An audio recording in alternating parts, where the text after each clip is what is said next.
નમસ્તે મિત્રો, આજનો મારો વિષય છે ગીવ ટુ ગેન.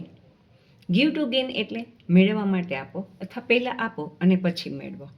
આપણે સૌ જાણીએ છીએ કે 8મી માર્ચના આખા વિશ્વમાં મહિલા દિન તરીકે ઉજવાય છે. આ વખતે યુનો તરફથી ગીવ ટુ ગેન એટલે કે મેળવવા માટે આપો આ વિષય રાખવામાં આવ્યો છે. વિચારો મિત્રો, સંબંધોમાં પણ આવું જ છે ને. જીવનના દરેક સંબંધમાં આ વિચારવા જેવું છે. તમારે મેળવવા માટે આપવું જ પડશે. તમે ખાલી લેવાનો વિચારશો તો સંબંધ નહીં ટકે, કારણ દુનિયાનો રૂલ્સ છે એક હાથે લ્યો અને એક હાથે દ્યો તો જ સંબંધ ટકે. કોઈ પણ સંબંધ હોય, પતિ પત્નીનો કે બીજો કોઈ પણ, આ બધામાં આ આવે જ છે. કહેવાય છે માતા પિતાનો પ્રેમ નિસ્વાર્થ હોય છે, પણ મોટા થાય પછી જરૂર અપેક્ષા રહે છે કે મારા બાળકો મને સાચવે.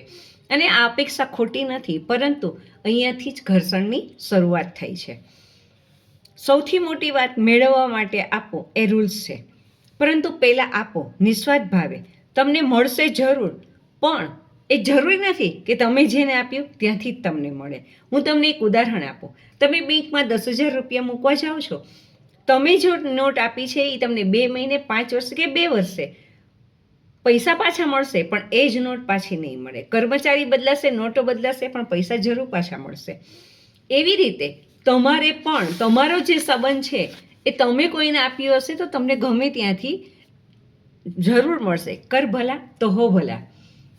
આપણા સંબંધમાં આપણે એક વસ્તુ વિચારવાની છે: time, understanding, respect, support, love and care. આ બધું આપશો ને તો તમને મળશે. સીધી વાત છે, આપશો તો મળશે. બાવળ વાવો અને કેરીની આશા કેમ રાખી શકો? આમ તો ખરેખર પાછું લેવાની ભાવનાથી સંબંધમાં આપીએ તો એ વ્યાજબી જ નથી, કારણ ક્યારેય ના પણ મળે. એના કરતાં લેવાની ભાવનાથી નહીં, પણ પ્રેમથી, સાચી ભાવનાથી આપવું, કોઈ પણ અપેક્ષા વગર. પણ રિલેશન્સમાં આવું ઓછું બને છે. એમાં તો બધા લેવાની ભાવનાથી જ આપે છે, અને આ માનવ સહજ પ્રકૃતિ છે. પણ યાદ રાખો, જો આપવાની ભાવના રાખશો ને તો તમને ત્યાંથી નહીં તો બીજી જગ્યાએથી પણ જરૂર મળશે. પણ આ સમજણ જરૂર રાખવી, કદાચ ના પણ મળે તો મન મોટું રાખવું.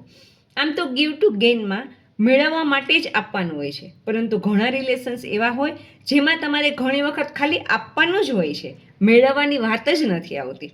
બરાબર ને? આમ પણ મેળવવાની વાત આવે ત્યારે સંબંધોમાં દરાર પડે છે. ગીવ ટુ ગેન આમ તો પહેલાં આપો પછી મેળવવાનું વિચારો, પણ મેળવવાનું વિચારીને આપો અને ના મળે તો આપણે દુઃખી થઈ જઈએ છીએ. આ મેળવવા માટે જ આપવાનું છે, એ સ્વાર્થની ભાવના છે. પણ મોટાભાગના સંબંધોમાં આવું જ હોય છે. એવું મારું માનવું છે કે કોઈ પણ સંબંધ એકતરફી હોય તો તે ઝાઝો ટકે નહીં. પણ મેળવવા માટે પણ આપો અને આપવાની ભાવના પહેલાં રાખો, મેળવવાની નહીં. મિત્રો, યુનો તરફથી આપેલો આ વિષય ખરેખર ઇન્ટરેસ્ટિંગ છે અને મહિલાઓ માટે જરૂરી પણ છે, કારણ સ્ત્રી ધરતી સમાન છે. જેમ ધરતી યાની કે જમીન એક દાણો આપો અને 1000 દાણા આપે છે, એમ સ્ત્રી આમ તો આપવા માટે જ પાવરધી છે. કદાચ વર્તમાન સમયને અનુલક્ષીને આ વિષય રાખ્યો હશે. આપ લોકોનું શું માનવું છે? તમને જે વિચાર આવે તે નીચે કોમેન્ટ બોક્સમાં મને જરૂર જણાવજો. હું પ્રજ્ઞા રૂપારે, રિલેશનશિપ મેન્ટર. મને મળવા માટે અમારી સ્કોપ ફાઉન્ડર્સ ટીમનો સંપર્ક કરો. જય સ્વામિનારાયણ મિત્રો, ફરી મળીએ.